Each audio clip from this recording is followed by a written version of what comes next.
Alors, le royaume des cieux sera semblable à 10 vierges qui, ayant pris leurs lampes, allèrent à la rencontre de l'époux. 5 d'entre elles étaient folles et 5 sages. Les folles, en prenant leurs lampes, ne prirent point d'huile avec elles, mais les sages prirent avec leurs lampes de l'huile dans des vases. Comme le pou tardait, toutes s'assoupirent et s'endormirent. Au milieu de la nuit, on cria « Voici l'époux, allez à sa rencontre !» Alors toutes ces vierges se réveillèrent et préparèrent leurs lampes. Les folles dirent aux sages, « Donnez-nous de votre huile, car nos lampes s'éteignent. » Les sages répondirent, « Non, il n'y en aura pas assez pour nous et pour vous. Allez plutôt chez ceux qui en vendent et achetez-en pour vous. » Pendant qu'elles allaient en acheter, l'époux arriva. Celles qui étaient prêtes entrèrent avec lui dans la salle de noces et la porte fut fermée. Plus tard, les autres vierges virent et dirent, « Seigneur, Seigneur, ouvre-nous. » Mais ils répondirent, « Je vous l'ai dit en vérité, je ne vous connais pas. Veillez donc, puisque vous ne savez ni le jour ni l'heure. » Alors, il y a 3 éléments importants à retenir dans ces passages que nous venons de lire. C'est qu'ici, on nous parle de la sagesse, de la folie et puis de l'huile. Mais aussi à préciser que toutes ces femmes étaient vierges. Et toutes ces femmes croyaient en l'époux, croyaient au retour de l'époux. J'aimerais dire à quelqu'un, c'est que ces femmes représentaient aussi l'image de l'Église ou l'image des chrétiens que nous sommes. C'est qu'il y a 2 types de chrétiens. Il y a des chrétiens qui sont folles et il y a des chrétiens qui sont sages. Mais c'est quoi la sagesse et c'est quoi la folie? Si nous arrivons à définir la sagesse, directement nous allons comprendre c'est quoi la folie. La Bible dit dans Psaume 111, dit que la crainte de l'Éternel, c'est le commencement de la sagesse. En d'autres termes, Christ voulait nous expliquer qu'il y avait de ceux qui craignaient Dieu et ceux qui ne craignaient pas Dieu. Or, la chose qui a permis aux femmes d'avoir l'huile de réserve, c'était parce qu'elles étaient sages. Et c'est quoi l'huile? L'huile, c'est l'image de l'Esprit de Dieu en nous.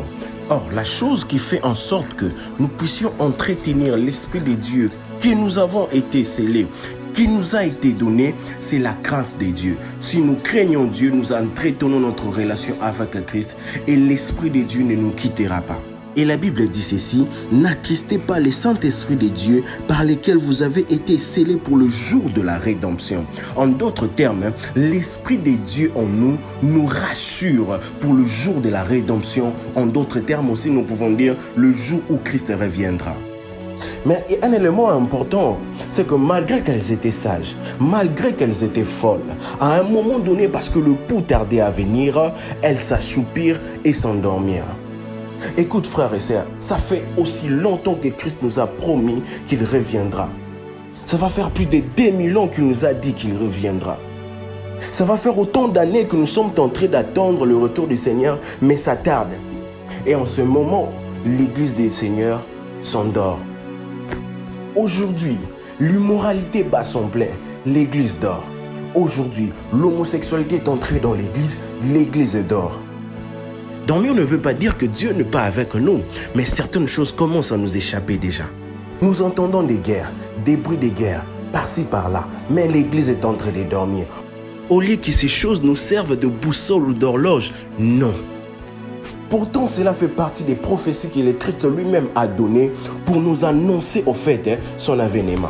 Il y a la famine, mais l'Église est en train de dormir.